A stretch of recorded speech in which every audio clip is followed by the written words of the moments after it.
Alrighty, welcome to Brunch with Besties podcast. I am Sherry Renee. And I'm Chanel. We are Brunch with Besties. Our mission is to heal and help others as we heal and help ourselves through purpose-driven conversation. Yes. Today we're talking about surviving R. Kelly. Ooh, child. Yeah. And we back. It feels good to be back here. We're back. Yes. We're back. We was on a little break. You know, just a little bit. Little break. It was actually a lot of it. It was but, a lot. You know, but it's okay. it's okay. We're here now, you know, and the people wanted us to be back. Yes. So we're here. Yes. So before we get into that, we're going to start like we always do with a toast. I'm going to give my toast to 2019. So like I said, we're here. It's good to be back in the studio with my bestie, you know, just to be able to talk about our goals and continue on with this mission that we have for you guys. And so hopefully you all had happy holidays, happy new year, and all that good stuff. All that good stuff. Yeah. My toast is to you. Oh, yeah.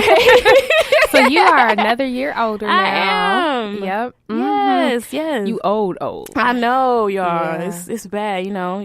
Not only is it a new year, but it's literally a new year for me with another year. So I celebrated my magic year, and it was lit. It's good Tell time. them how old you are. I am Don't be ashamed.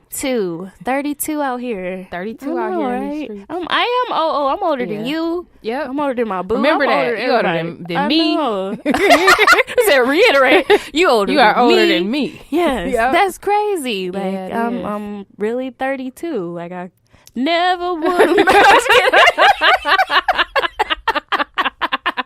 But like, who would have thought that we would have saw today when we be like, I'm 32? Like what? Like, oh my goodness, we was just kids. Like we was just 15. Like yesterday. Like so, this is really crazy to be 32. It's crazy. It is. Yeah. But God is good, and I'm excited of what the year will bring, and you know, new goals to knock out and new experiences, and just I'm looking forward to meeting all my friends and all my people doing great things. 32. Here we go. Chapter 32. Chapter 32. I'm ready. So let's break bread. What's going on? Oh wow. So that was a good segue. Aside from turning 32, just really been trying to manifest some of the goals that I set for 2019. Thinking about our podcast and my personal life, and just how everything is kind of really starting to slowly unfold just a little bit. And it's going really good. So that's really all that's been going on. Starting work. The kids have come back, so that's been good. And, you know, new challenges with that. And looking forward to next school year. What else has been going on? Now, my mom was like really geeked that we were here today. I talked to her earlier. She was like, y'all recording? She was like, it's about time. And I'm like, okay. She's like, go. I'll watch the kids. Just go. Get out like, there. It's about time. Like, I haven't had nothing to listen to. So, we appreciate y'all for real. So, those of you that have been listening to us, even though we've taken this like unannounced short break. Hey, but it was the holidays. It was. We needed a break. We did. It was a lot going on. And we did need the time to break, but we, you know, and we want to make sure that I felt like, you know, the Breakfast Club took a break. So they we did. can take a break. They took like a 4-week or 3-week break. And they was that. like breaking. Yeah. So I was like, that's good. And I'm glad. And when you said it, Sherry, and I was like, I'm with you. Like, let's break then, because we need it. Sometimes you need that. So thank you all for riding with us and, you know, continue to listen and engage on our social media. But we're back and we're excited to give you all, you know, what you expect from Brunch with Besties podcast. And that's professional and real talk, like girlfriend talk. So here we are. Girlfriend talk. Yeah. What's going on? So I went to go see White Privilege. It's a play that was put on by Marquette. Nice. And it was amazing. Wait, when was that? It was the other day, like maybe a Tuesday. Okay. Or a Wednesday night. You know, I'm not used to this whole 5-day work week thing, so I don't know. Right, whatever day. Whatever day. It happened sometime this week. Right. And it was amazing. Mm. So, you know, they went through literally almost every scenario where white privilege exists. Like, it was just so amazing. And you know how, you know, a lot of people don't understand white privilege. And so they broke it down. I mean, like, they talked about hair. They talked about your perception at work and in class. Like, like a lot of the things that they talked about, we have literally experienced. And it was just so amazing. They were talking about how, you know, they were like, I forgot the way that they said it, but in any case, remember how when we were at Marquette and we would call the limo to come pick us up, and they like legit would pick up the white kids and keep going? Yeah. Like they were like, make sure you have on school attire. Oh wow. Carry a backpack. Like they were like tips on how not to be misconstrued. Oh wow. As a non-student, right? Even though you're on campus, even though you are a student on campus, right? Oh wow. So it was a play put on by the students at Marquette. By the student body. Wow. Yeah, it was absolutely amazing, and they are actually taking it on the road. Very nice. So now they're going, and they probably already have by now, but because I believe the next day they were going over to Madison. Oh, cool. They're like, really, y'all going to the Capitol? Right. Hey, go on tour then. Because Yeah, I mean that could benefit a lot of campuses. Actually, it was absolutely amazing. So that's wonderful. Well, shout out to. It was like I laughed, I cried. Wow. Like, it was hilarious. Like they had a lot of good comedic relief in there. So that's awesome. what you need when you're talking about, subjects like race. Yeah, so. for sure. And I'm glad that a school like Marquette I know, did I was shocked. something I was like that. Yeah. Because when you said it, I was like, for real, they did that? So that's, way to call out the pot in the ghetto or whatever. Yep. So, yeah, that's really great that they did that. I was shocked. I was blown away. Well, shout out to Marquette's theater department. Yes. Because at first I was like, maybe Marquette's just hosting. right. That's what I'm thinking. Like, it wasn't them. Like, it Right. couldn't have been the Marquette students because they ain't going to out themselves. No, but they did. They did. And even in particular, the white students, like the things that they were saying and them just advocating and, just being that, what's the word I'm looking for? That ally. Like, it was absolutely phenomenal. That is awesome. Well, And then, like, at the end, they had shirts with all the people that were killed in police violence that's amazing. last year. And I was like, wow. I wonder, has How it powerful. been in the news or the media? It had to been. But I hope so, that they're getting some exposure, because I feel like right now, the climate that we're in, like, that's very necessary. Yeah.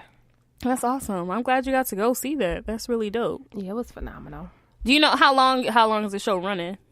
I'm not sure. Okay. I didn't know anything about this. This was what John Ray had invited me to. Oh, okay. Nice. Yeah, so they were trying to put together this, like, girls thing that wasn't, not sorority related, not links, not just girls coming together having a good time. Nice. Different blend, different group of people. And so I guess the organizers were tasked with inviting people, and Priscilla invited me. Oh, okay. So that's how all that happened. Gotcha. And that's also why he wasn't included, because it was from Priscilla. Okay, because I was like, wait a minute. No, I'm kidding. I'm like, wait a minute. I'm sad. No, I was kidding. But no, that's dope, though. And shout out to Priscilla. She's awesome. And shout out to John Ray. She's also awesome, too.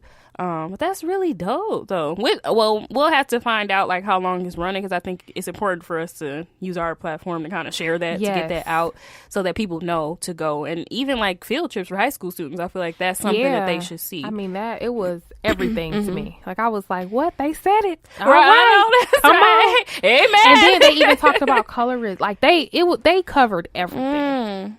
That is awesome. It was so phenomenal. Wow.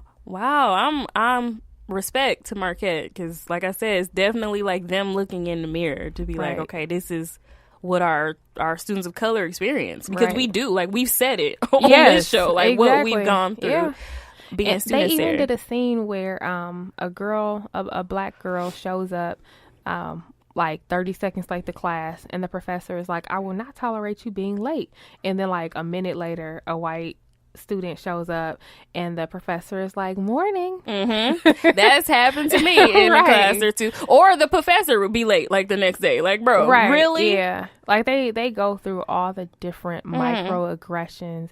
It was so phenomenal. It was. That's awesome. I'm so glad to hear that. And some of it was satire, where they just really showed how ridiculous some of the instances are that we find ourselves in, about how we're being treated. Yeah. So they really just amplified it and made it, comedic. But they were also showing, like, hey, this is how you look. Right. When you're treating people of color this way.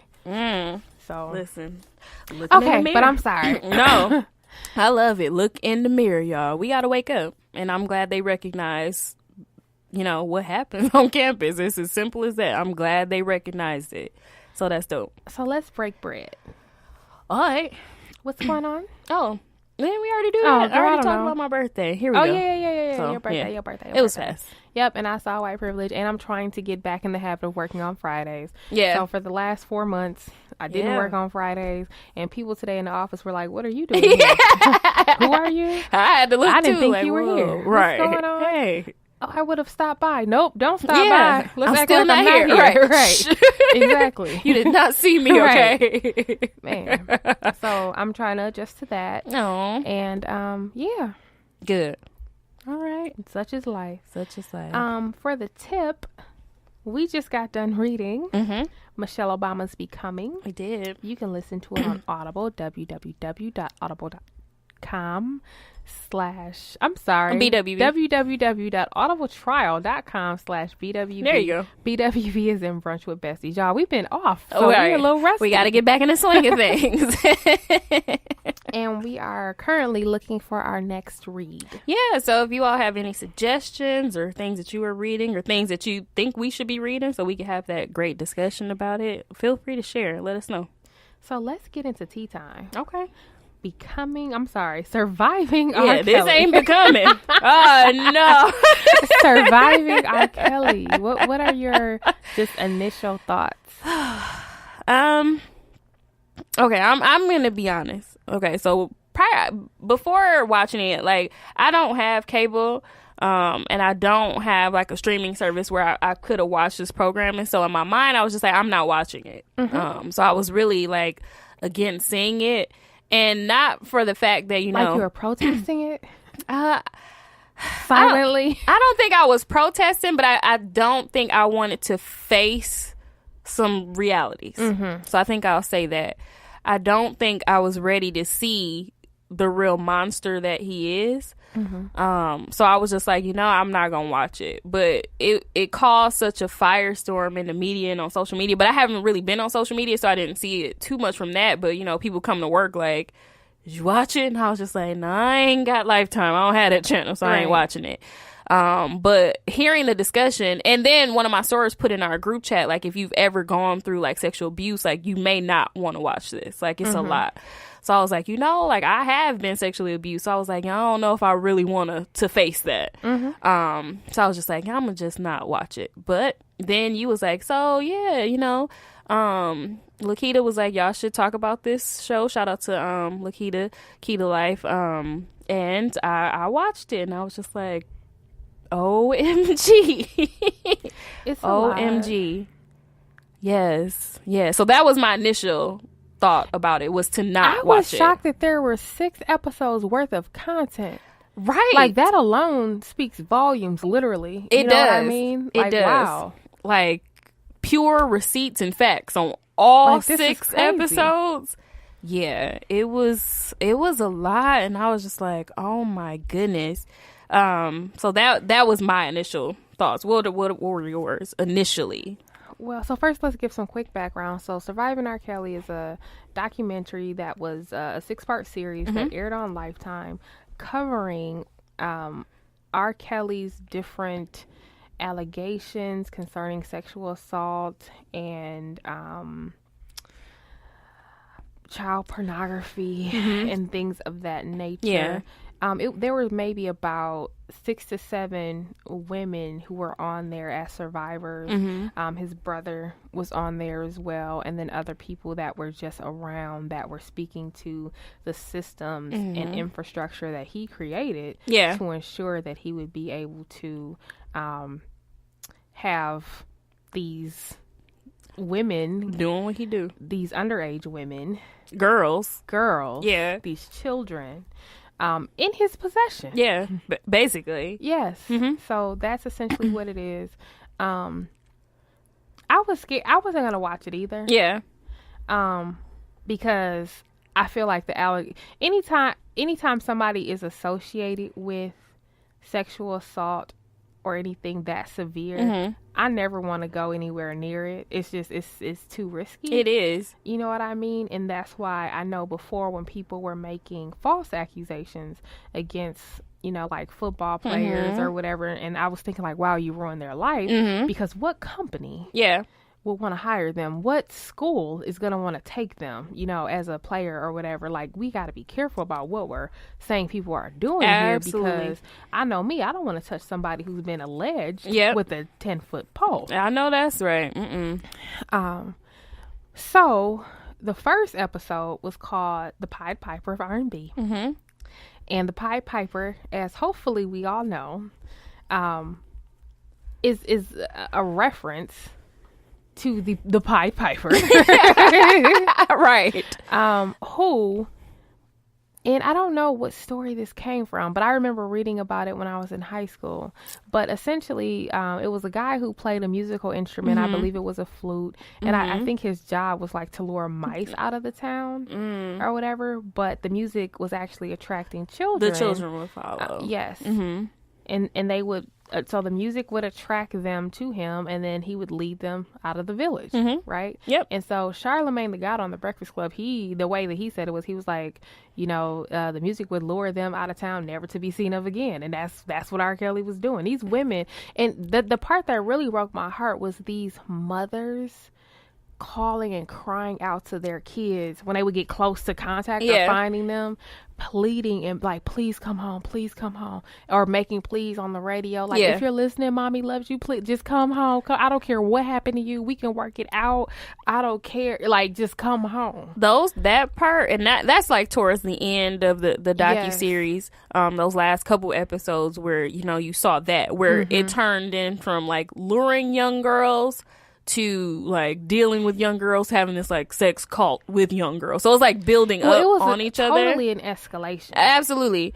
And that part was like, I literally cried like that episode. Oh yeah, 5 by then and I 6. couldn't take it. Yeah, I was just like, this is crazy. Yeah. By then I had just lost it. I did good on episodes 1 and 2. Yeah, me too. Like, I didn't cry. Well, I actually was gonna text you like, and guess who didn't cry? Listen, you should, because I was like, girl, me too. But episode 1, I think I was still like in that defense, like, nah, like I don't want to believe that he was doing this stuff. Do you think that the reason why this documentary is affecting people so much is because it's the aggregate of everything together that's in your face versus like every couple years hearing an allegation? And I think that's what it is, because even in the documentary, like, people would say, like, these allegations would pop off, and then time would pass. He would release a hit, and then people would forget about it. Cycle. It was a cycle. But now it's like, we gonna give it to you all right now. And right now, R. Kelly is not popping. Like, he hasn't had a hit at least for me, in a while. Right, but right now, apparently is touring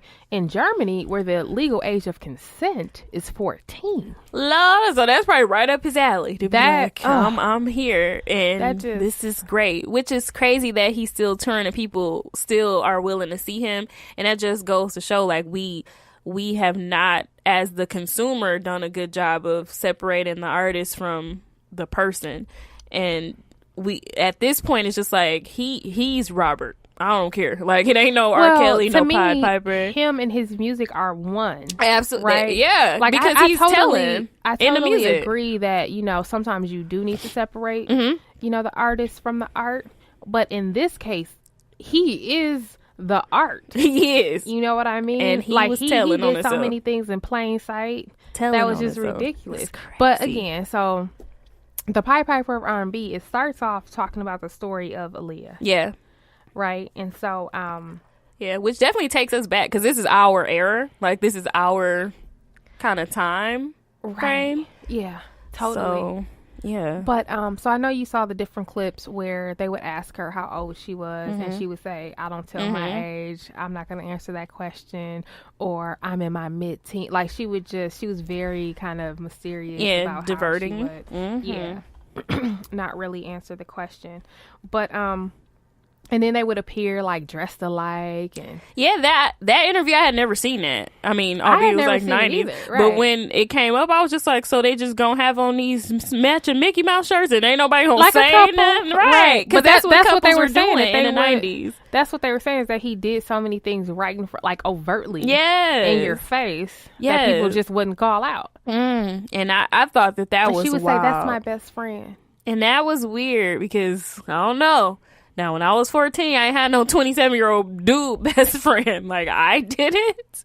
Because why do you want to be my friend? Like, I didn't have a male best friend. Oh, right. Even my age. Exactly. So I was just like, he was, the signs were there and nobody was just like, nah, like, this don't look right. Well, supposedly then she was supposed to be his protege. But I think part of the problem right now is that her parents are like, no, this did not happen. Like, they're completely denying everything. But people are, they're saying like, yep, he was having sex with Aaliyah in the on the tour bus. And and one guy said, I forged her documents so that they could get married. Which apparently her parents had annulled. Yeah, they did. And then, like, some years later, like, after that, too, like, she had to take it back to court to get those records expunged from her, like, history, because she didn't want that to be associated with her, which goes to show that they actually did do that stuff. So I'm sure she felt some type of way. And it's hard because, she's not here to defend herself or to talk about it on her behalf. And it's like, I get why her family doesn't want her to be associated with this, because it's like that, her legacy, this is what it is, because she's not here to defend herself during all of this. But I still think it's important for her family to say something on behalf of survivors. Like, we just can't be like, well, this didn't happen. In my humble opinion, I think that her parents should either speak out and say, yes, this is what it is. Yeah. Or if they want to protect her legacy, which I don't think that I think if her legacy is helping this man stop attacking women and abusing women, then what a great legacy. Yeah. But if they don't want that, then say nothing. Yeah. But don't say this isn't true. Yeah. When we see that it is. Don't continue with a lie. Yeah. Say nothing. Yeah. Say, I have nothing to say. I agree with that. I agree. But it's disheartening because I feel like they should speak out on it. Like, okay, we gonna take this L. This is what happened. But we knew that this wasn't right. Because I feel like all of this, like, it didn't happen. And then with the trial, like, it didn't happen. Like, everybody is denying it. But see, and I don't have children, right? But so I don't, I'm not a parent. But I guess I feel like every time people talk about Aaliyah, they put her on a pedestal. They talk about how beautiful she was, how talented she was, how unfortunate it is that she's gone, how they miss her. No one ever disrespects Aaliyah. Right. So I don't think them saying, hey, she was a victim of this. And, but thankfully she was able to continue in her craft. Yeah. I don't think that tarnishes who she was. Yeah, I don't think so either. That's why I feel like they should say something. Like, I don't think it would tarnish anything about her because, like you said, she got out of it and she knew, like, she was able to go on and have a wonderful career after that. But I also think that he was a lot more mild back then. And it appears that there's been a significant amount of progression. Yeah. This appetite is total for this. case of, like, Criminal Minds. Like, he's the unsub. Yes, he is the unsub. Because I'm just like, he done went from this to a whole cult. So here they kind of give us some foundation and they introduce us to his brothers and they talk about how he was growing up and how he was shy and I believe he was dyslexic. Yeah. So they were saying he had trouble reading and writing. But he was very gifted and talented when it came to music and play by ear. And all of that type of stuff and how he wouldn't even go play outside. He would stay himself in the house. Yeah. And that was it. Right. And how music was his outlet and how he was abused from the ages of, I think they said like 7 to 12 or something like that. That's what he said. So typically they say that if you are sexually abused, that, well, I don't want to say it that way, but so typically people who sexually abuse people have been sexually abused. Yep. So they're recreating that cycle of dysfunction, and they want to feel powerful in some way, right? If that makes sense. But he did say something like in a clip when he was talking about being sexually abused, where it was like once that happens, it changes you. Now this Pandora's box is kind of open, and I've shared that same sentiment where that does happen, where it's just like now I've been exposed to this like feeling of sex way earlier than I was supposed to. So now I have to deal with these feelings as I'm trying to mature as a person myself. And that's about the only thing in this whole 6-part series that I agreed with him, because everything else I was just like, no.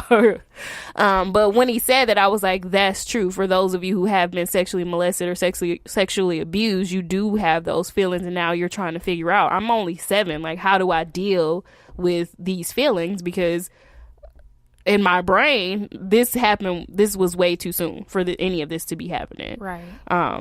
The part that I thought was weird is that his brother said it happened to him, his younger brother. And so he told R. Kelly, because he's like, I was testing the waters. If my brother will believe me, then my parents will believe me.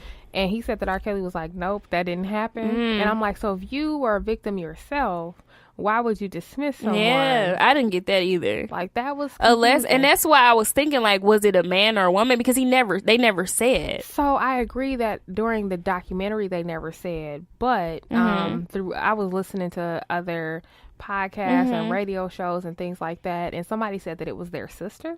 Oh, wow. Don't know if that's true, so we're going to throw in allegedly. We don't want nobody coming after us.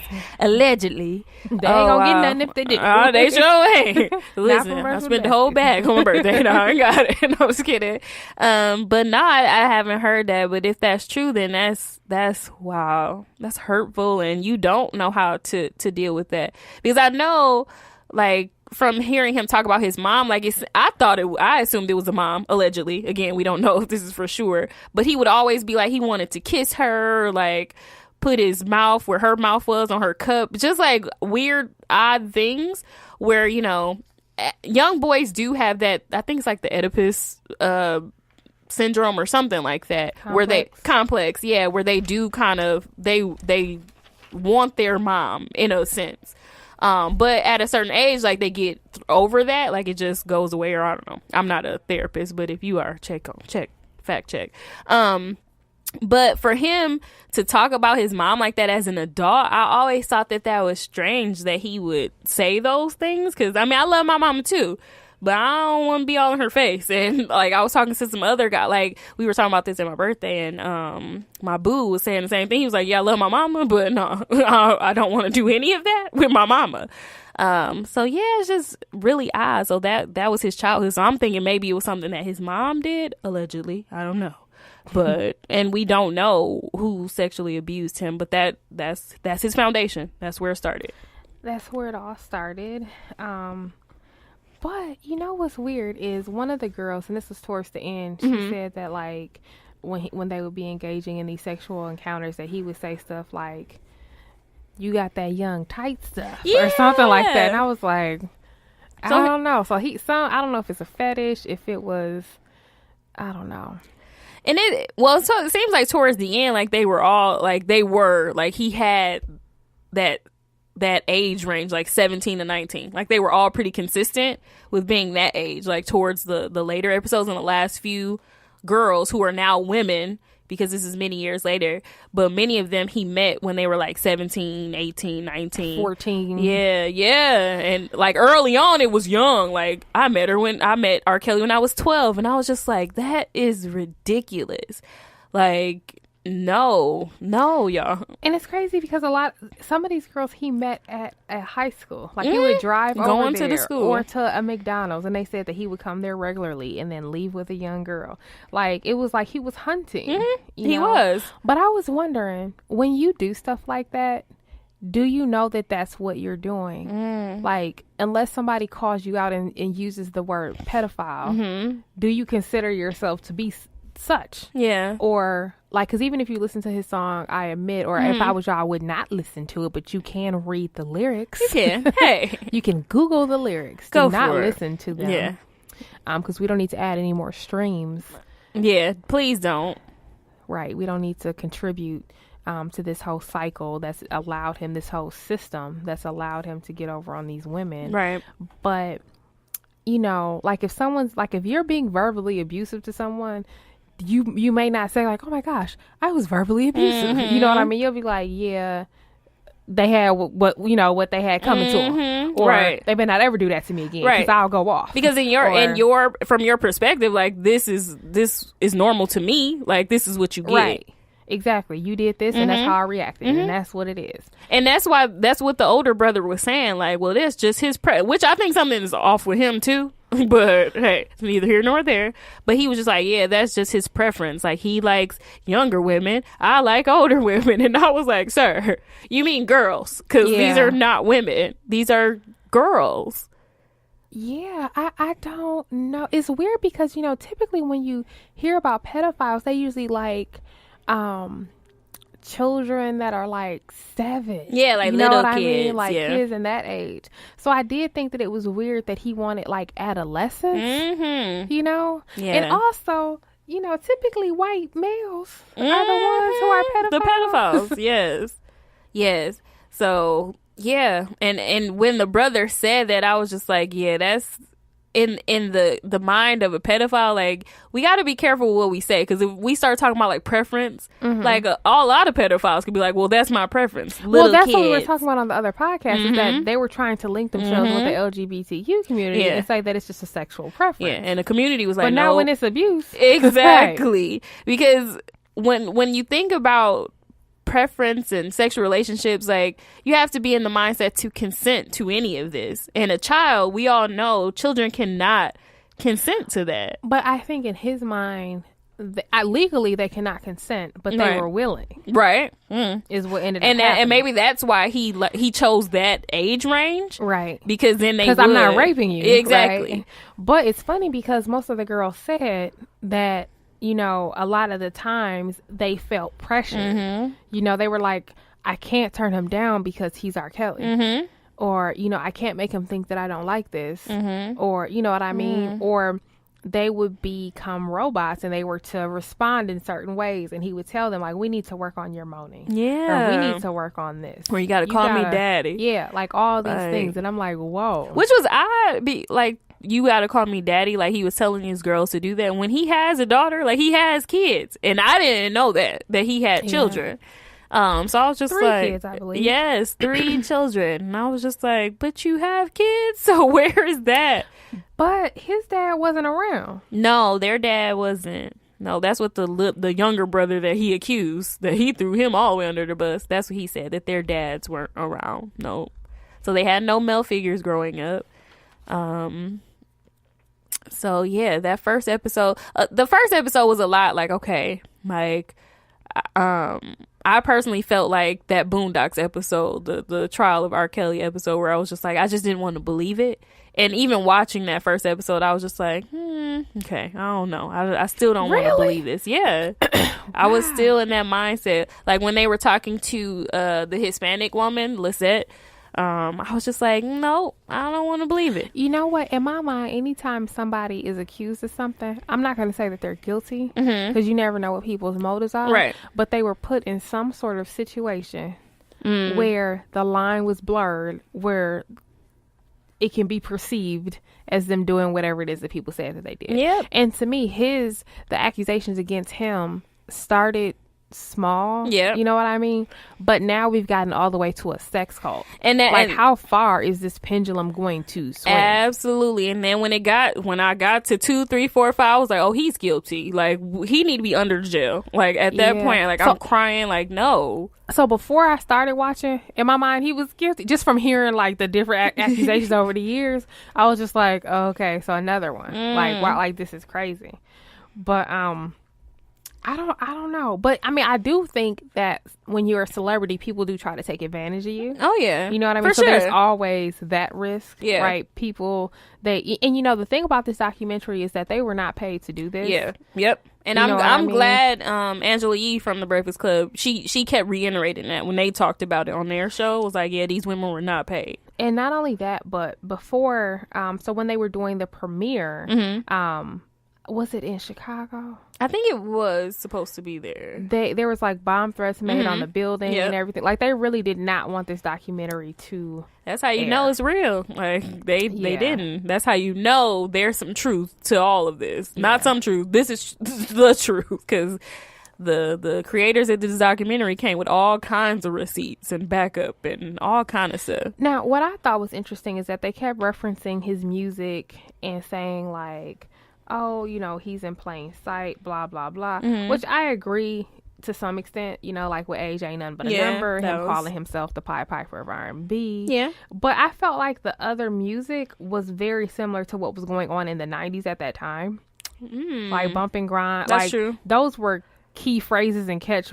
And people used to always say, Age Ain't Nothing But a Number. Like, that was a thing. That was a phrase, yeah. So, so I think that the whole hiding in plain sight, the wool was pulling over my eyes as well. Oh, sure. Because with the he music. was playing off of what was pop culture or black culture at that time. At that time, for sure, yeah. So all of that, like Ignition and You Remind Me of My Jeep, those that's very like 90s Atlanta Freaknik type stuff. And they would say like, oh, it was highly sexual and highly, and I'm like, yeah, like all the other R&B. Everybody was. That was out Jodeci, H-Town, they all had they were those all in same. the same. It wasn't like, oh my goodness, R. Kelly, you're pushing the envelope. You know? But Age Ain't Nothing But a Number, that one, like, if you listen to the lyrics, like, yeah, you could, I know he wrote this. This is wild that you wrote this, bro. So, yeah. But, yeah, and that's the thing with, like, life imitating art. He met Aaliyah at age 12. 12 years old. 12. Through her uncle, who was her manager. Which I know they feel some type of way, like, because having Sparkle on the show talking about her niece, and you could tell that she felt some type of way that all of this stuff happened.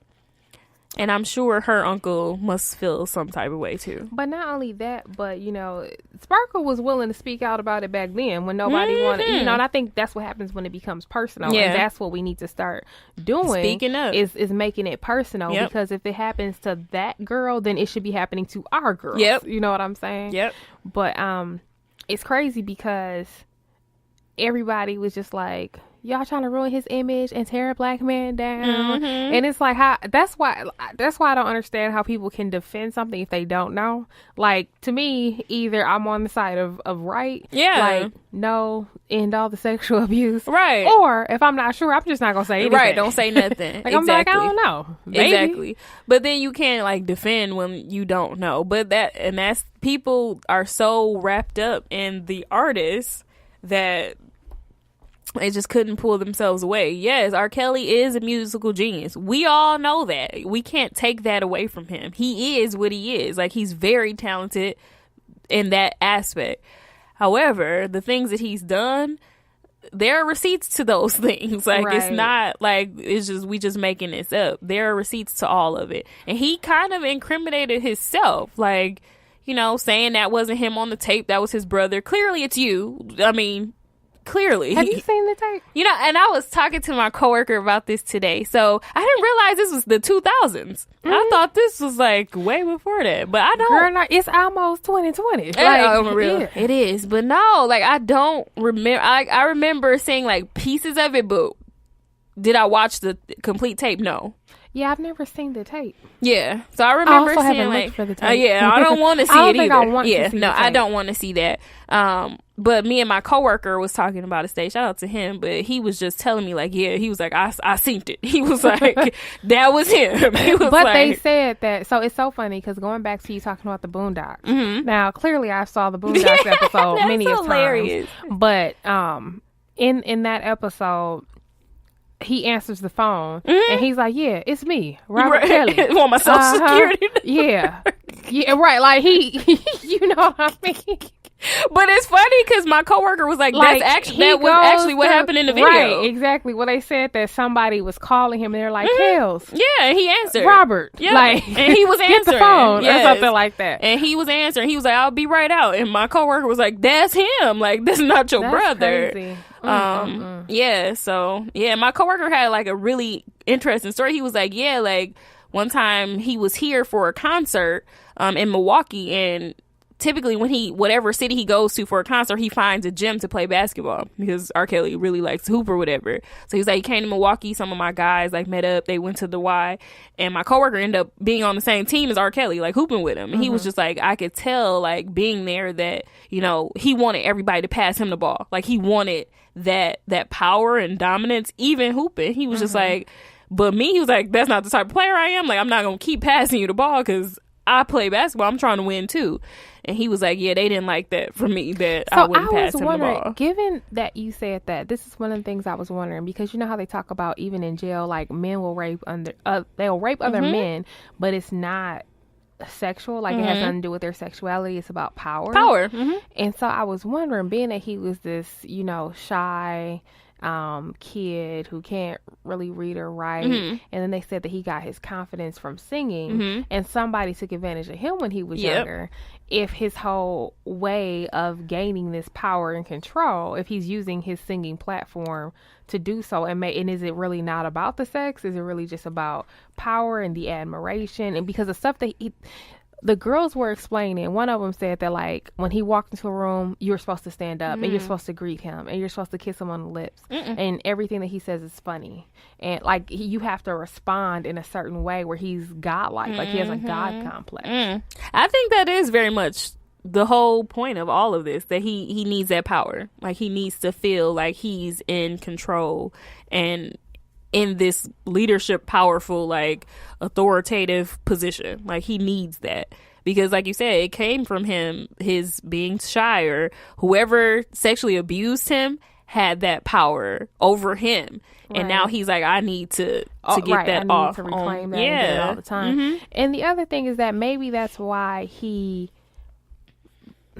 skirts on the line where it's like, I'm gonna put it in your face, like, because you can't touch me. I'm like a god complex. Like, you ain't gonna destroy me. You know what I mean? Because I can still, I'm gonna drop another hit. Listen, and I got the means to, like, make you shut up if need to, because he just, listen, he give money to everybody. And that's what's the other crazy part. Like, it's a paper trail. It has to be a paper trail. But look, this is the thing that made me really upset is that this little money that he was giving out, I was like, really? So for $100? Yeah. Okay, for $1,000? Yeah, when and then the brother, when he wanted the brother to testify in court, he was like, I'll give you $100,000 and like a music like a 1-track music deal or something.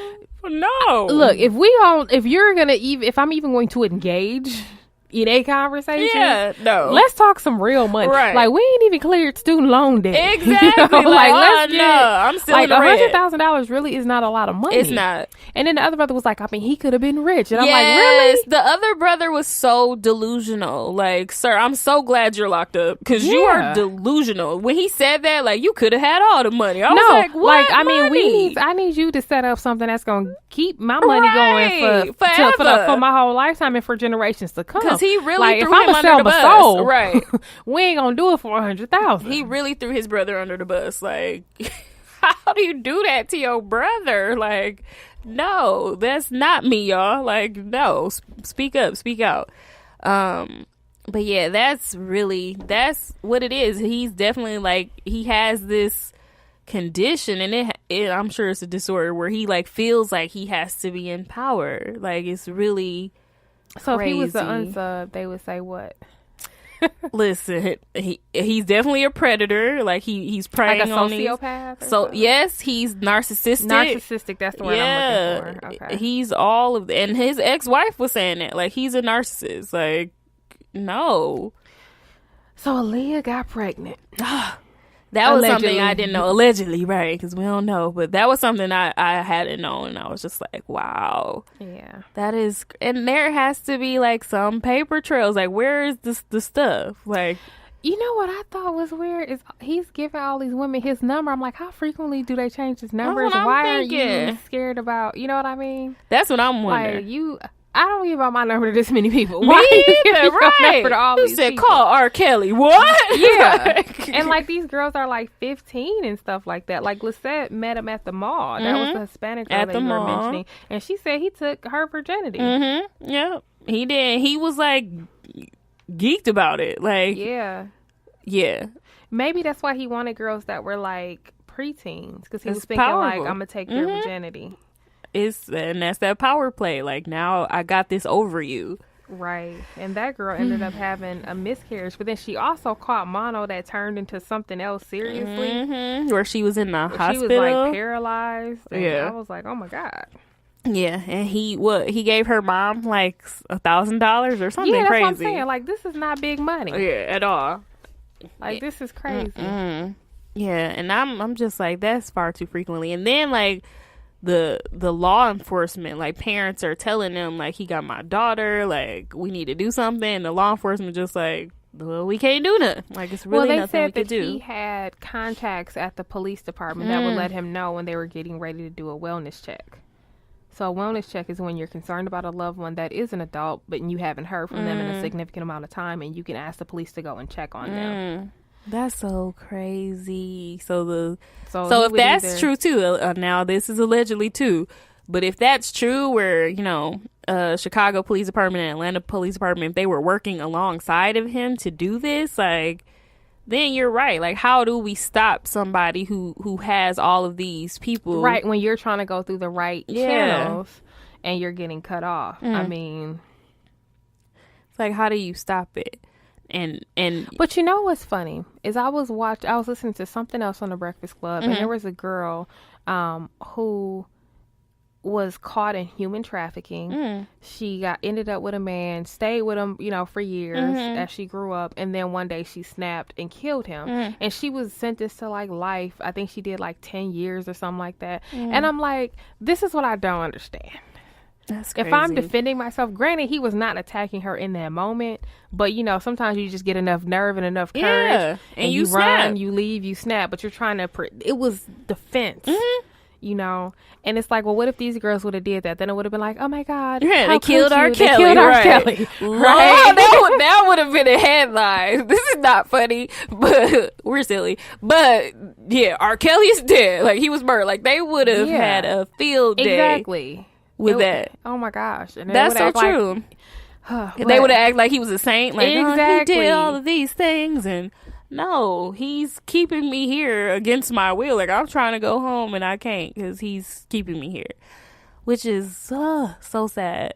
Yeah. That's true. And a lot of the discussion with this Me Too movement and the talk about like this mute R. Kelly is like, what are we doing for Black girls?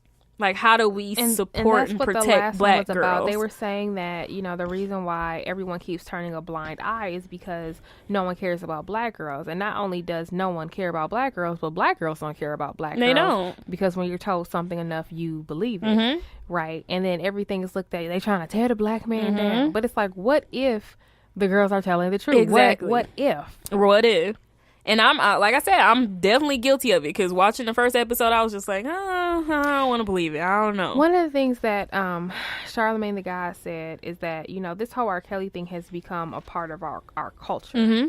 Right? So obviously they talked about it on South Park. They talked about it on the Boondocks. Dave Chappelle did. Like a satire episode on it. It's become part of rape culture. And so they actually had one of the survivors on one of their episodes, and she's like, that is so offensive to us, and people think that they're mocking R. Kelly, but they're actually making fun of the victims of what happened to us, right? About what happened to them. And it's one of those things where it's become a joke instead of it being a serious matter. So I think that's part of it, right? It is embedded in rape culture. And so we just dismiss it and think that it's okay. We do. And we continue to support this man. Still do. Stepping in the name of love. And listen. Now, I will say this. The whole thing with Aaliyah, I think that we were young enough where we didn't know enough. Yeah. And I think, in my mind, that was supposed to be like an exception. So I did look past the whole Aaliyah thing. Yeah. But after the video, I was like, oh, no. Now, I'd never called him a pedophile. Yeah. Though. I didn't go that far. But I was like, he's doing something that ain't right. Like, this is not cool. Yeah. So the video, I'm trying to gauge it, because TP2, that was an album, and I was just like, yeah, come on, like, he's a genius. Like, this was a great album. But anything after TP2, I think we were in 8th grade. Okay, yeah, we were.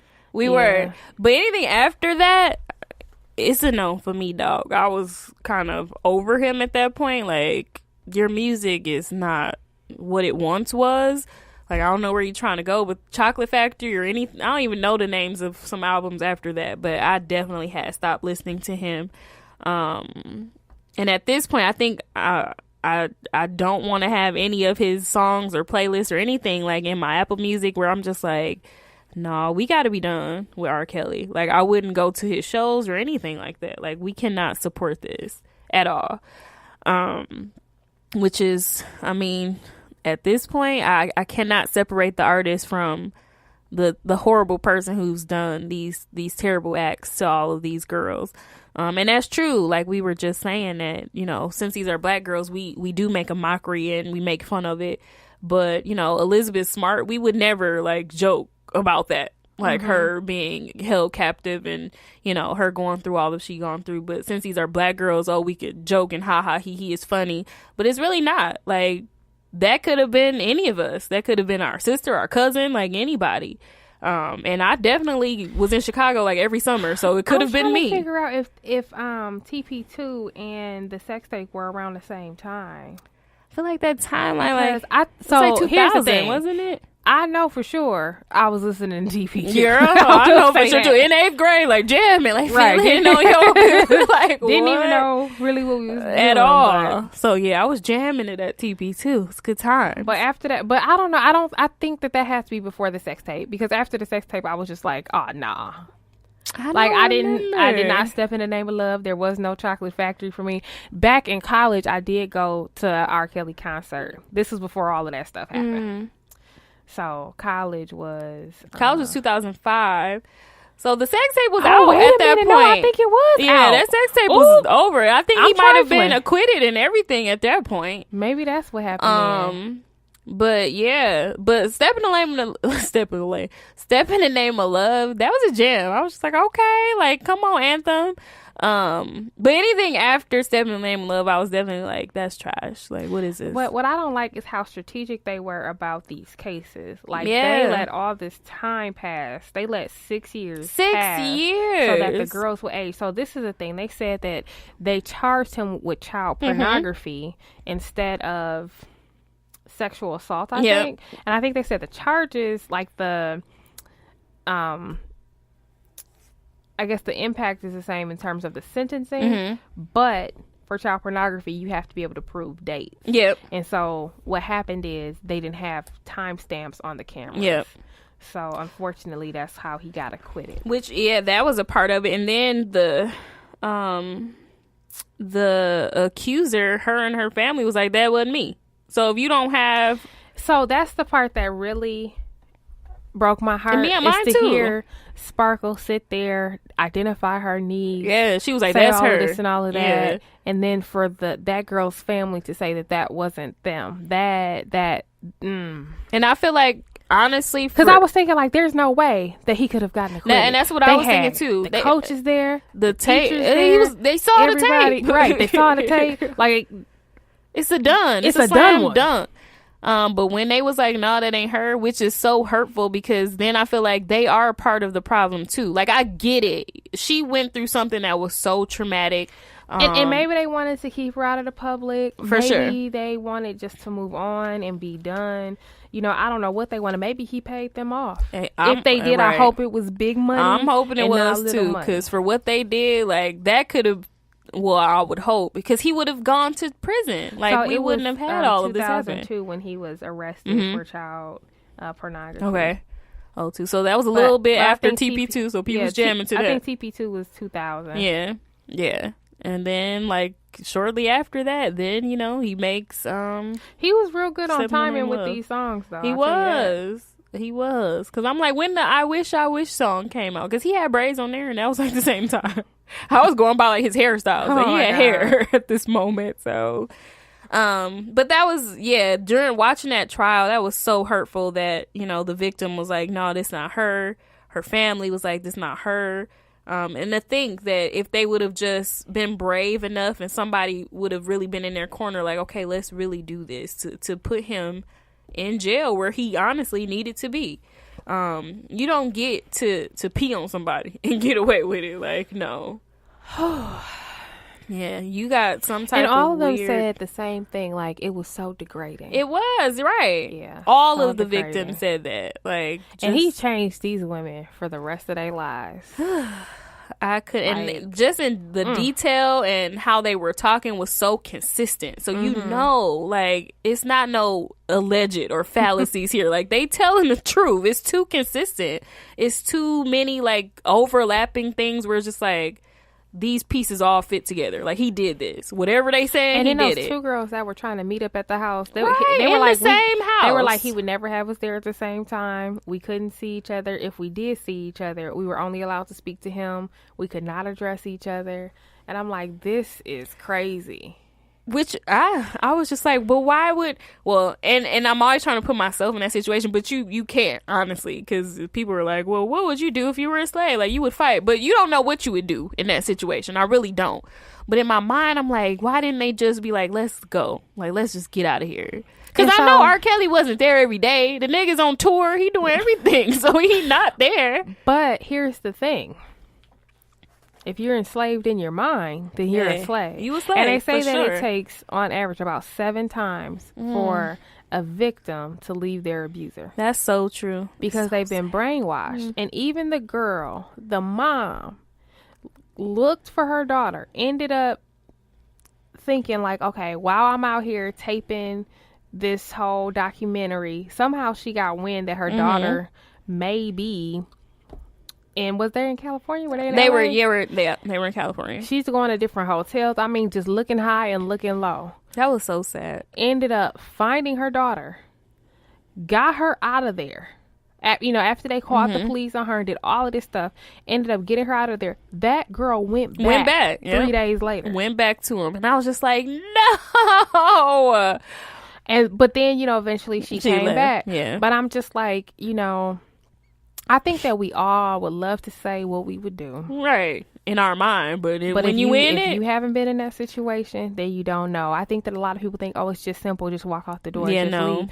But if somebody has made you feel... So first of all, he did a progressive... Yep. He took such progressive steps in enslaving them in their mind. Yep, to break them down. He had full authority. They couldn't pee, they couldn't eat without asking. Couldn't go, they couldn't do anything. And even the sister of the girl who came to visit didn't even tell on what happened, because she thought oh my God, he has all this power and all this money, he's going to kill my family. Yep. That is so sad. So I feel like if you're caught in a system like that, it's so easy to be like, oh, I would just leave, or I would have tried to kill him, or I would just fight back. But you don't know what you would do. Especially when the whole group is in on it. Yeah. Everybody's in on this lifestyle. Yeah. Everybody that he works with. And then he had different girls who, you're the trainer, you're the groomer. Like, you are caught up. It's too late. By the time you realize what's going on, it's too late. This is not what you do. This is now who you are. You are now a slave. Yes, which is so sad. And then the one with her mom was looking for her. Like, he had made her cut all her hair and, like, dress like a boy. And it was just like, so not only do you have all these girls, but now you, like, want her to be a boy. So you like boys. But I think that was another way to break her down, because I think they said that she was, like, the rebellious one. So I think that she was probably a little bit out of control, and she probably kind of tested the boundaries and so he broke her down. But they said that she was tomboyish and that he would kind of play off of that. Yeah, I was like, that's crazy. But think about slavery when they talked about the Willie Lynch. The letter. Yeah, and they were saying how for at least 200 years to have slaves that will build up this country, what you need to do is divide them, right? That's why they had house Negroes who are siblings with the field Negroes. Yep. Do you know what kind of... Now y'all can't collaborate and come against me. Y'all hate each other. Y'all hate each other. Now y'all wondering, how can I be master's favorite? Yep. You know what I'm saying? Kill their fathers. Like, you know what I mean? Like the tactics and things that they did. So for years we were slaves. I will never try to judge somebody who was enslaved to a man who wasn't, physically keeping them with locks. Yep. We was being kept. It could be one master, two masters, and hundreds of slaves. And we gonna stay where we are. Yeah, we gonna stay where we are. It's a mind thing. Because the risk, yeah, is far too greater. And it's a mind thing. Like, once you've taken over somebody's mind, like, it's a wrap. It's a wrap. Like, that's why women do a lot of foolish stuff that we do with men. It's because they've gotten into our mind. Yeah, especially. That's why they say idle mind is the devil's playground. Sure is. They say everything happens first in your mind. You win or lose in your mind first. But whichever one is gonna happen, because it's there. And it's hard. And like you said, like with her leaving and going back, like it's hard. To break that, because now you got Stockholm syndrome. Now this is your normal. Yep. So and if you really think like, dang, how am I gonna like the 33? He got a third. Now that was something that I was like, wait a minute, because you 32. So I was like, hold on, wait a minute. And me with my young self, right? I'm a spring chicken over right? here. I'm a spring chicken 31. Hey. So I was like, how, Sway? Like, girl, you grown. But you know how we always say we ain't really grown? Yeah, and she ain't, because this woman left her job. So she was fully dependent on him. And then she said that one day she was trying to leave. And she was like, what my people gonna say? Like, why are you coming back? Why are you here? What's going on? What happened is I thought you said that. So I think some of it can be pride. Yeah. Some of it could just be like, how am I going to explain it? Some of it is just pure embarrassment. I thought I was going to be a star. I told everybody, listen, get like me, Bees. Get like Going me. With R. Kelly. I'm going to get it. Look for me on tour. You know what I mean? Yeah, that's all that is. That pride, that embarrassment that like, dude, I let him play me like this. And that's regular dudes can make you feel like that. Like, he just played me like regular schmegular dudes so can make you feel like that. To think about like a star like calling me, I'm gonna do this, and like you said, like it was like a progression of abuse. So he would start off like being nice, like kicking it with him, like haha, and then joking but they said that he would choose people who he knew he could control. The girls, he said, when they were out, like at the school or at the mall, the girls that would smile and respond back to him, those are the girls that he'd be like, all right. And then he would test the waters. Call me daddy when we have sex.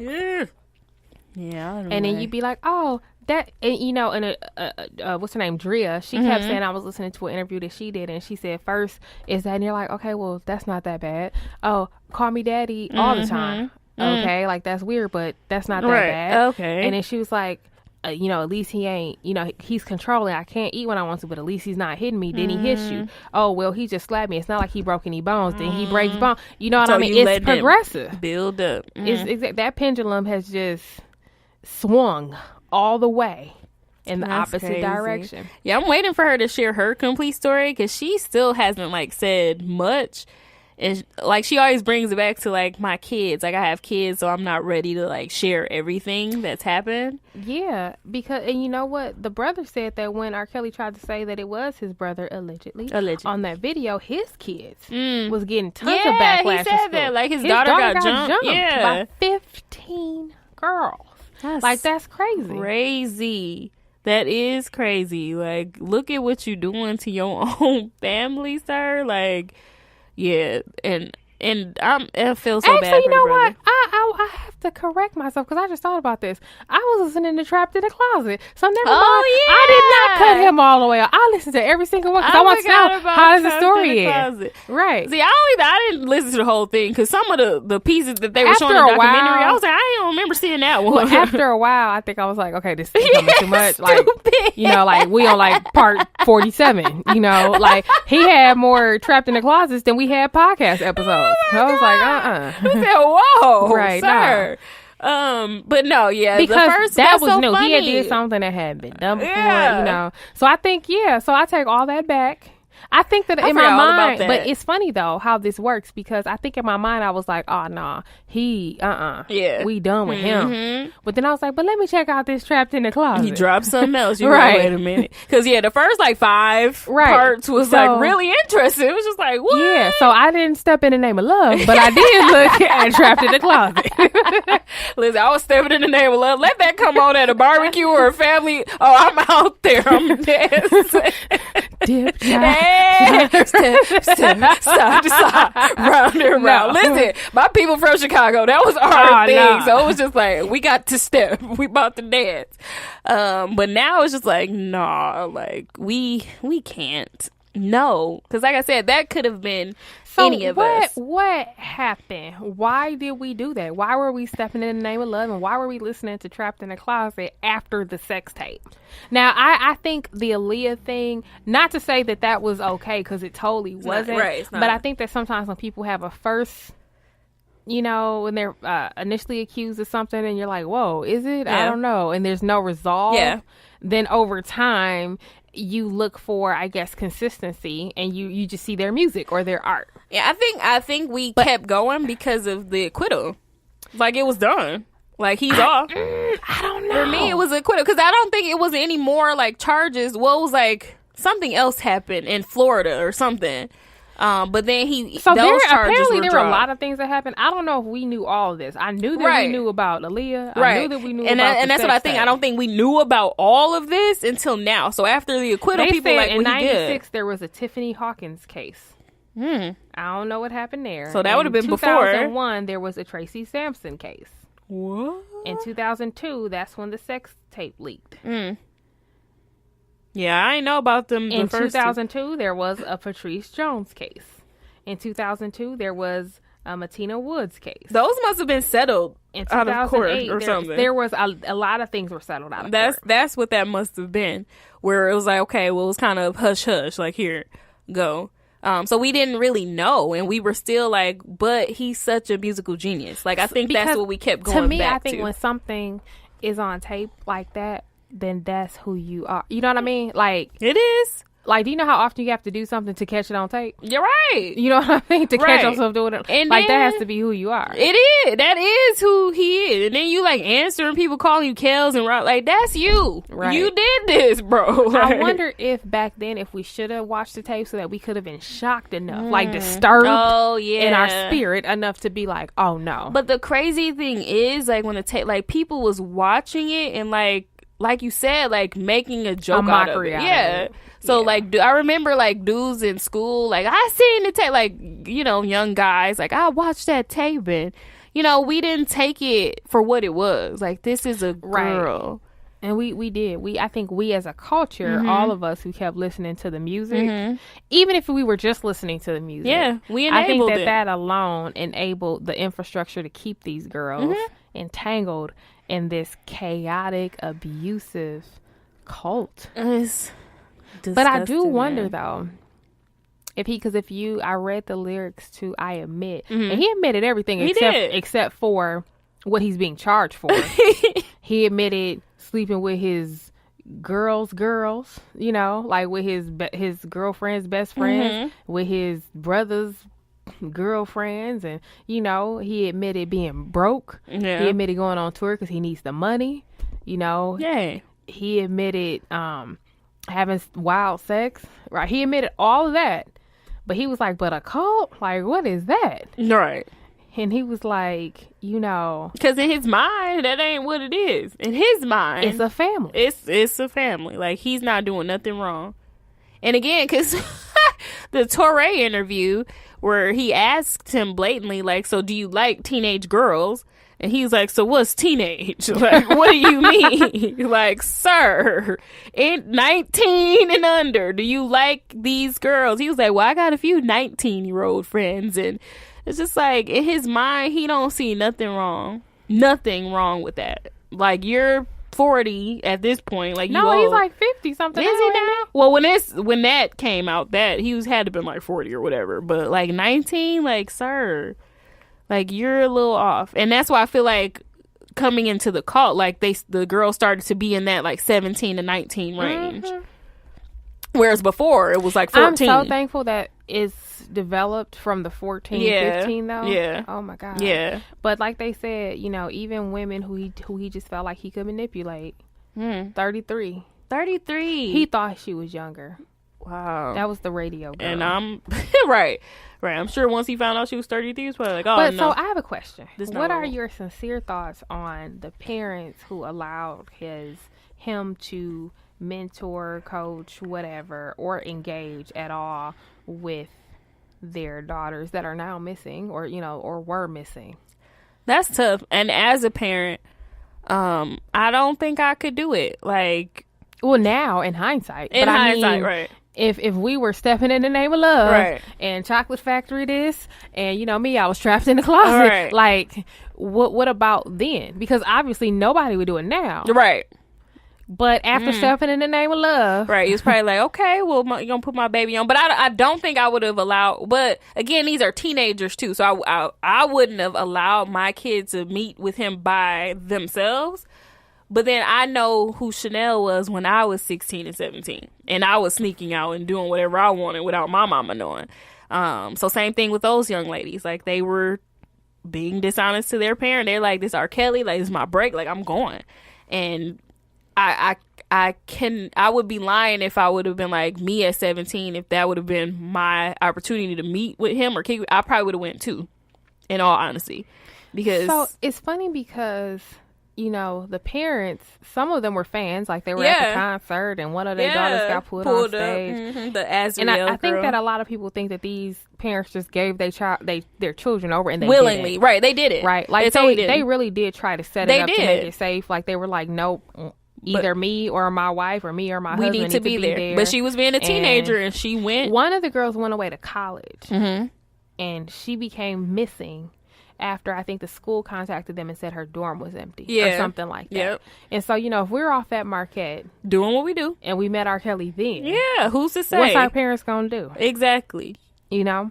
And then because that's a tricky age. You like 18, 19. What can you do? There was one girl that was under 18. And then that he wanted her to go on tour with him. And they were like, we're not comfortable with her being there without an adult, you know. And so then he was like, I will get her a female guardian, you know. And I believe she was supposed to work for Sony or for, you know, whatever company. And so he did that. And they said they were in contact with the woman regularly. They like everything was going great. But while they were on tour, her birthday happened and she turned 18. AWOL. Lord. Went AWOL. Couldn't get in contact with her, nothing. That is crazy. So part of the plan, right? Of the strategy. That's crazy. Like, I'm gonna appease you, but then, no. She's mine. Now, I do think that, you know, I would like to think, I'm going to say, that if I were a parent and I knew of the charges, that I would just say it's not worth it. Yeah, no. It's just, you know. If you know what the charges were, right. I would be like, heck, you know. Like, no. But I think that the problem, like you said, is that all this time I think if things would have stacked up quickly, we'd be like, oh no. Yeah. Like nobody would go to his concerts. But if the parents are at the concerts, then they're a fan. Yeah. Yeah, it was too many gaps. And if it was too like, many. Yeah, and if it's 5-6 years, then it's like, wait, what? Right, what happened? Or like we said too, that it was so many like settled out of court situations. Yeah, where we didn't see that. You wouldn't see any of we that. didn't know any of those things. I think it's safe to say that we all saw Aaliyah, we all saw the tape, and now we're seeing the cult. Yep, we seeing this. But anything in the middle of that, which it was a lot in the middle, we didn't get to see any of that. And then even with the trial, like he prolonged that for so long. I would like to think though that I would do some research to see like, has there been anything else? Is this risky? What's going on? Or are you blinded by, oh my God, my baby about to blow up? Oh, one of the couples said that their daughter actually wasn't supposed to be working with R. Kelly. They were supposed to be working with, was it Sony or I forgot who it was, but supposed, you know, at the I don't know if it was a concert or how they came across the daughter, but supposedly she was supposed to work with the label and R. Kelly was just attached to the label. And then they said, well, he might like produce on a song or something like that. Okay. But that was really just all a plot to get the daughter. Yep. So some of these parents are really just thrown for a loop. And it's really sad because the one girl could really sing though. Like a lot of them were like, yeah, I just wanted to be a singer. I wanted to be a star. But it was just like, but can you really sing? So I wasn't sure, but the one young lady, Azriel, like with her two parents were on there, like she could really sing. So it's just like, that's so unfortunate that the girl that met him at the trial though. Oh yeah. So you're in the trial every day. And she was 14. She was 14. Like first of all, that was something else. How you down here? She was skipping school. And she said that her mom was a single mom. Her mom would be at work. She just skipped and would go to the trial. It was happening in Chicago. That's where she was. And she said she would just yell off stuff to him like, keep your head up. You can do it. You got he noticed this. that right away. And that's what makes you his baby. Yeah. He noticed that right away. And it was just like, ooh, because, yeah, it's just crazy that he targeted that. Yeah. And that he wasn't afraid just to interact with the general public. Right. Like, that was weird. That, like, he don't got no famous sex slaves. He like, don't. It's like regular shit. And that, don't get me wrong. Like, it's not, we not saying it's nothing to be, like, non-famous. But it's crazy but that's who he chose I think that he did that on purpose. But because he can control because them. I have the status and the power. And you don't. And the money, and you don't. You want that. Yeah. So... yeah, and even in the case of his wife, like, she was like just a regular dancer. So like he needed that, like, I'm the powerful one, like, you're not, because I don't think he's ever dealt with anybody famous, not that I've heard of. Yeah. Which well, Aaliyah, but right. She was up and coming at that time. She was his protege, and she got out. Yeah, so yeah, and she was like, "Forget you." Right? Don't even say "are" or "could." Don't even make those two words appear together in a sentence when you're talking to me. Like, she was really adamant. Like, no. But Sparkle said that they offered her 6 figures, a deal, but she was like, "There is no money." Who, R. Kelly's camp did? She was offered 6 figures to settle out of court when she was making allegations about her, or him being with her niece, and she felt, brokenhearted about that because she introduced them. Yeah, well, she broke down. That was sad. She said that he had tried to have power and control over her, like, don't let people speak to her and stuff like that. She was like, but it wasn't, to that level. So I think that she just didn't realize how serious it was. Yeah. And then she didn't give into it either, because she was like, that's not me. Like, you can't, don't tell me that. Like, I'm going to talk to whoever I want to. Yeah. But what hurt me was on the tape, she said that they exchanged money before they had sex. That he gave the girl money. I'm like, you got these girls prostitutes. That's basically all that is. That is crazy. That broke my heart. Then, these are girls that they needed that. My mama's a single parent. Like, I'm just trying to make it. Like, you are definitely preying on the weak, the people who need this outlet, and you preying on that. So this is all, like, conscious. Like, you know what you're doing. Yeah. Which makes But then they said that he was real strategic about what he did, because, so after all that, so ticket sales did start to decline right after the accusations of the cult. But then, he put out that album, Love Letters, but it didn't go that well. Yeah, trash. But then, like, when Whitney Houston died, he comes to the funeral and sung the song that he wrote for her, I Look to You. And they said that elevated him. He went to Whitney Houston funeral? And sang, I Look to You. And the pastor stood up, people stand, and they said he was so emotional and so raw. Like, stuff like that is what humanized him. That is crazy. No, you can't come. If they ain't want Bobby in that funeral, why they let R. Kelly in there? Laura, I must have missed that part. Because he wrote some of her songs and whatever. That's crazy. Yeah, no. That's ridiculous. I did not know that. Yeah, he would try to, and now it's so funny that after this documentary is aired and people watch it, now he's like, they say he was hospitalized for having panic attacks. I'm so evil. I was going to say good. But I'm thinking, like, what you panicking for? Right, like, what you panicking for? Somebody did say, like, he was terrified of going to jail. And I'm like, well, then stop doing criminal activity. Right. But has he ever gotten help? No, I don't. That's what I don't think. Has he ever dealt with what happened to him as a child? Maybe not. I don't think he's had any type of therapy. If it was the sister, then maybe, and if the sister was doing it to the brother and him, maybe he's literally doing, because you know how they said the girls couldn't be in the house at the same time? Maybe he's employing those same things on these other people. Yeah, for sure. And I totally don't think he's gotten, and if it was a sister and they live, then, because he always says this is a family, maybe to him this is a family. Oh, Lord. It could be. Like, hey, and that's true, because in his mind, then he don't see nothing wrong with it, right?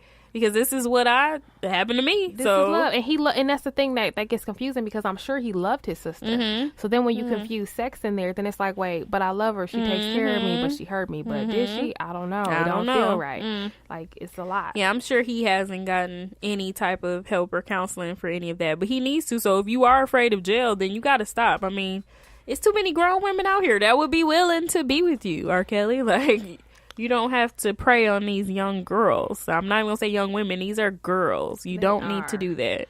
But I'm hoping that, given all the attention and the fact that everything is stacked in 6 episodes, I think that people now know. Because, again, I think that it goes to the back of your mind. And then, you know, da-da-dum, TP2 dropping, you be like, yes. Yep. You know? Yes. We ain't gonna sing it. I know. No. Edit that out. Man, I was a big fan of TP2. That was I will say that. Classic. It was, man. I watching the documentary, I got mad. Like, I can't listen to none of this. None of it. Like, and it's funny because when they would play certain clips, I'd be like, oh, I should go there. I'm like, no, I can't. Right. I can't. Yes. I ain't gonna do it. Because, yes. I will not be a part of this problem anymore. Me either. But they started mobilizing and actually protesting and doing the whole awesome. Mute R. Kelly. Yeah. So, you know. And then radios and even streaming services like Spotify and Tom Joyner was like, we can't play We're it. not playing them we anymore. cannot do it anymore, which is amazing. It's like, not worth it because we gotta show our girls that they matter. Yep, we got to, because if we don't, then stuff like this gonna keep happening. And hopefully, you know how I knew that those girls really didn't think that they mattered? It's because they parents, like when that girl said, like, when that mother went to go find the daughter at the hotel, and she was like, please just come home, like come home, like she just kept saying like she was pleading with her. And then the hotel staff, and thank God that the hotel staff took her up to the room. I was glad they did that too.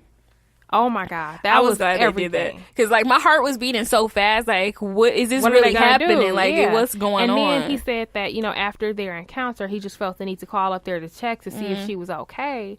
And she said, you know, I have her on the phone. She wants to talk to you. So the mom goes back into the lobby. She talked because she was, you know, outside crying because she was like, you don't know what you guys done for me today. Thank you so much. And so then, you know, she agreed to come back and get her at 6. I guess that's the time when she felt like it'd be safe for her to leave.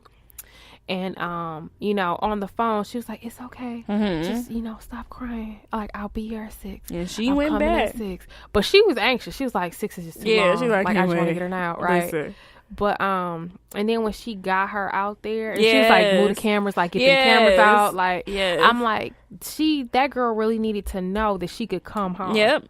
And the same thing for the other young lady too. Like, her parents were like, they thought she was in that studio, and they was just like, we love you, like come out. But you know, if you got somebody telling you every day, don't nobody love you, they ain't come look for you, they ain't call you, they ain't do this, like they ain't gonna take care of you like I do. I feed you, I do this, you know. And that's why I tell everybody, you know, I went to Rufus King International Baccalaureate High School for the college bound, and every day they would tell us over the loudspeaker how great we are, and this is a college bound school, all of that, right? And I used to mock it because it was, you know, I thought it sounded kind of weird, but the reality is that some pretty average kids went off to do some amazing things. There we go. Because every day they always manifested. They were told how great they are. That's how that works. And if you're told every day that you're not nothing, that's slavery mentality. Like, you not gonna be nothing. No nobody take care of you like I do. Like, and it's crazy because I remember when I was in college, I was looking at, you know, I don't know if I was working on a paper or what, but I started looking at like ACT scores and comparing them, like my school, the Rufus King, versus other public schools and private schools. And I was like, you know, our school was actually kind of average. Like, don't get me wrong, a lot of schools in Milwaukee were quote unquote failing, but like in the big scheme of things, like maybe we were, I guess, you know, ranked higher, but on the big scheme of things, I just remember thinking like, this is kind of average, you know. Like, you know, we alright, right? Exactly. Right, like we alright, you know, like we all that. You know, I mean, if I could do it again, you know, maybe not. You know, I don't know. This would have not been my choice, but hey. But like I said, like a lot of my classmates have went on to do some amazing things for sure.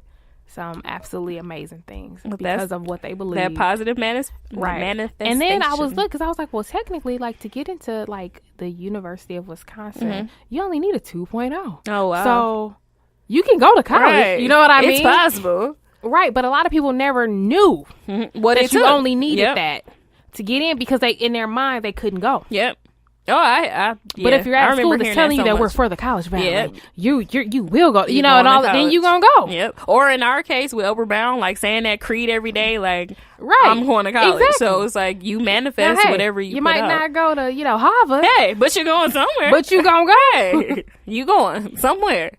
But wow, and that's true. In the negative aspect, it works the same way. Same exact way. It's just those positives and negatives. Whatever you're putting in is gonna come out, whichever way. What goes into? Oh, one thing I wanted to say too is that he was making them sign these false statements as insurance against them. Like saying that they stole something. He had it all figured out. And now when it got to that level, I was like, he knows. And that's how you know that's like a real criminal. Like, this is a criminal mind. Like, you thinking of all of this stuff. Right. Then I'm going to have something for you. Like, no. Because I was thinking like, okay, when he was younger, maybe he was thinking like, oh, I just like younger women. You know what I mean? Like, I'm not a pedophile because pedophiles like 7, 8, 9-year-olds. Yep. You know? And then like, you know, maybe he's just like, I'm freaky. I just like to have threesomes and whatever. And people take themselves. Right. This is all normal. Right. In his mind. But then to hold something over them, like, well, if you leave me or if you tell, like, I have this on you, which could have totally been from when he was sexually abused. Like, well, if you tell, like, I'm going to do this to you. Or exactly. I'm going to kill your mama. Or I don't know. So that's what made me think, like, nope, he knows. Because when he was like, caught, like, what? Like, this is a family, like, da-da-da-da-da. Yeah, I was just like, he is in his mind, like, when he was like, what do you mean by teenager? I was done, like. Now, when people are asking specifics like that, then they know. They're trying to push the boundaries. Yeah, oh, yeah. It's like when people be like, is that a sin? Like, you want to get so close to the line. Yep.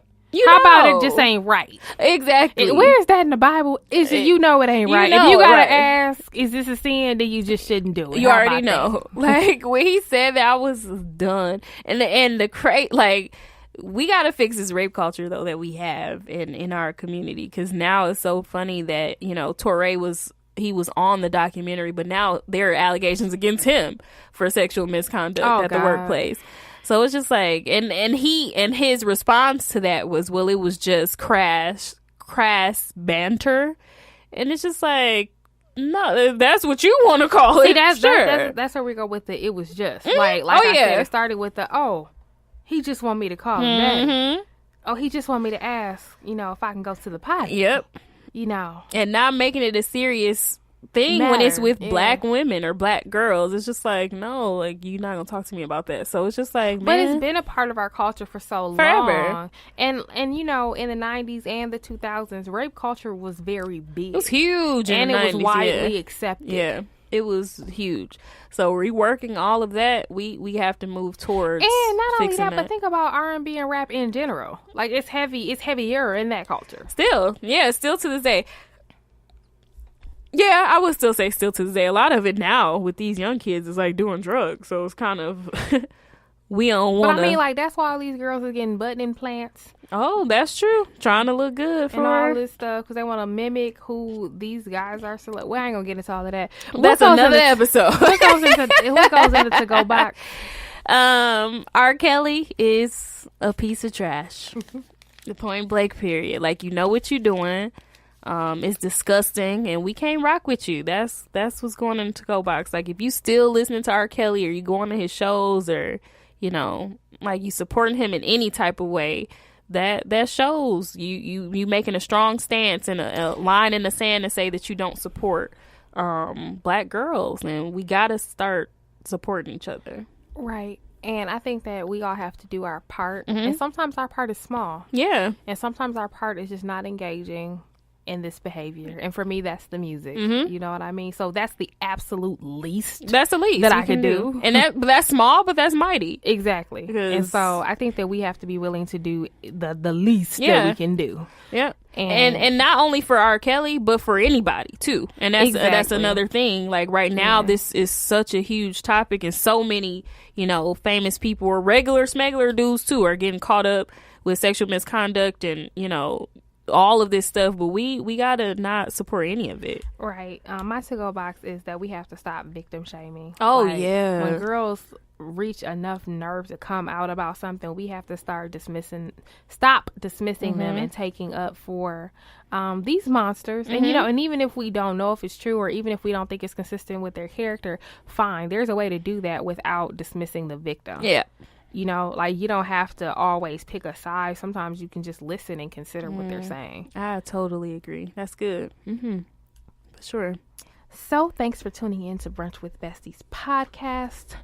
Mute R. Kelly. Yes. Until next time. Peace. Thanks, guys, for listening to Brunch with Besties podcast. Be sure to find us on iTunes, Stitcher, SoundCloud, iHeartRadio, now YouTube, and Google Play. Basically, we airware. Don't forget to subscribe to us on iTunes. Leave us a review and rate us. We would so appreciate that. Also, if you have any questions or comments, feel free to find us on Twitter. Our handle is BrunchWBesties. On IG, you can find us at Brunch with Besties Podcast. And if you like, you can shoot us an email. Our Gmail is brunchwithbestiespodcast@gmail.com.